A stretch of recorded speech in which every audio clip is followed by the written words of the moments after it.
today, everybody. Again, my name is Brody Stapel. So Steve asked me to sort of touch on what my go-to cover crop system is. So just a little backstory. So we dairy and crop farm. We have some beef cattle down towards Cedar Grove, Wisconsin, but we run north and southern Sheboygan County. We've got operations up in Howard's Grove. But most of it, I would say, is within 5 miles of Lake Michigan, which a lot of you Western folks don't have to deal with, but we have that kind of cold, wet soil, and it stays that way for quite a while. Started farming in 2012. Everything was under the moldboard plow because that's how Grandpa did it, and that's how my dad did it. And then we sort of started veering. We got some ground west 57, which we could start to play around with. And then from there, we sold all of our tillage equipment last year, and so now we have 2 planters that we use. 3, I should say. My go-to and the cover that I always encourage growers that don't want to or are a little bit afraid of getting started is to play around with the cover after wheat. I think it's the easiest thing that you can get started with as a grain farmer, I should say. And then also on the dairy side, getting that ground covered, like it's been mentioned today, get that rye in as soon as the corn silage is off. So this here picture is a multi-species that we put in after a wheat field. We've done different things, but I think it's super crucial to, as soon as that straw, if you're selling a straw, taking a straw off the field, as soon as that straw is off the field, have a guy in the planter, because that volunteer wheat is growing on day 1. And you need to have your multi-species growing on day 1 as well, or day 2. This picture was taken on September 20th. You know, you can see there's some millet in there, sunflowers, cowpeas, buckwheat. And so what I'm going to touch on today is the importance of having multiple species, both here after wheat, but also on our farm.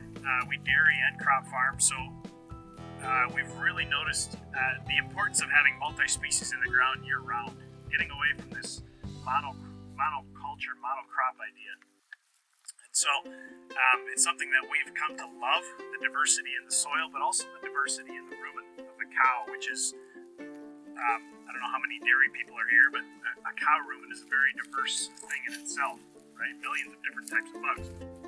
Like Steve said earlier as well, the biology is so hungry, and we went out and planted corn into that field this spring, and there's nothing left.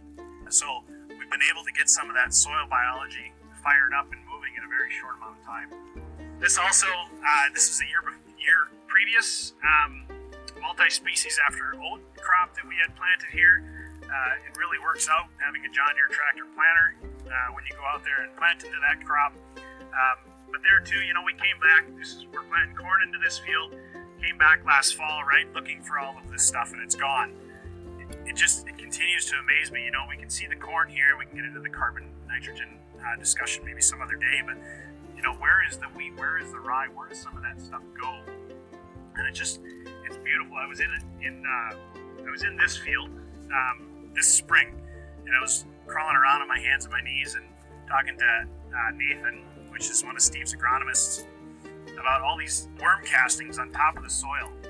And there's just piles and piles and piles of worm castings, right?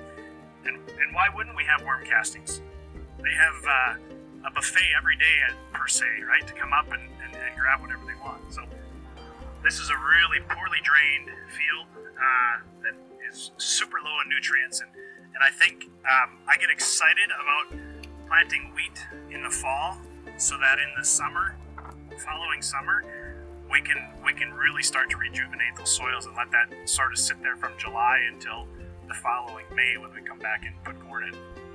So one of the other practices we're doing is interseeding into our corn, both on the dairy and on the grain side. So we started playing around with this last year. This year we made some changes. So this is in that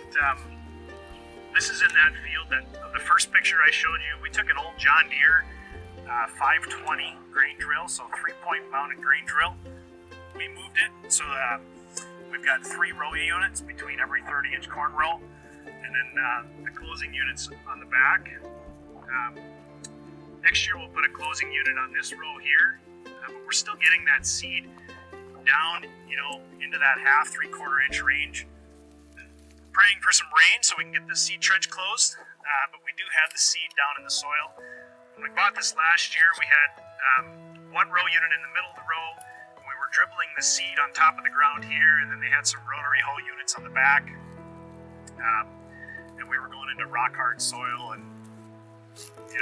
we didn't think it took until this spring. We got out there, and my dad's planting soybeans in these fields, and he's like, "Yeah, all the clover's here." So we planted, and we did our pre-emerge pass, and the clover's still there. So now we've got this clover that we didn't think took. So anyway, this is on our grain operation. We're putting a lot of the lower grow ground cover. Because we are by Lake Michigan, we're taking that corn off early November, and not a lot of time to get a cover out there. So, and I would say about 50% of the things we're planting, maybe closer to 60 to 75% of the things we're planting are going to winter kill. But we're hoping to at least get some green out there again next spring that we can be planting the soybeans into. And then on the dairy side, we interseeded our silage corn with more of a forage mix. So we want, last year we drilled the fields and then planted the corn, and saw a lot of competition with the corn. So this year we're going through and planting sunflowers, soybeans, sorghum, and then a couple of clovers, the long day soybeans, into the corn rows, so that when we come back later on with the chopper, we can chop it all, harvest it all. Speaking back to the point of having a diverse mix to feed our animals. Our goal at the end of the day is to grow more of our TMR on the field rather than having so many ingredients at the farm, but also be profitable. So this is what our field looks like when we're done. You can hardly tell we were there. We're out there about V3, V4, I believe, later than what we really wanted to be on some of our fields because of this heat. But it's really important if you're going to be interseeding to make sure that you plant your rows straight and you have a good guy in the interseeder. Otherwise, I fear you may be doing more damage than good. So with that, I think that's my last slide. Yep. Slide.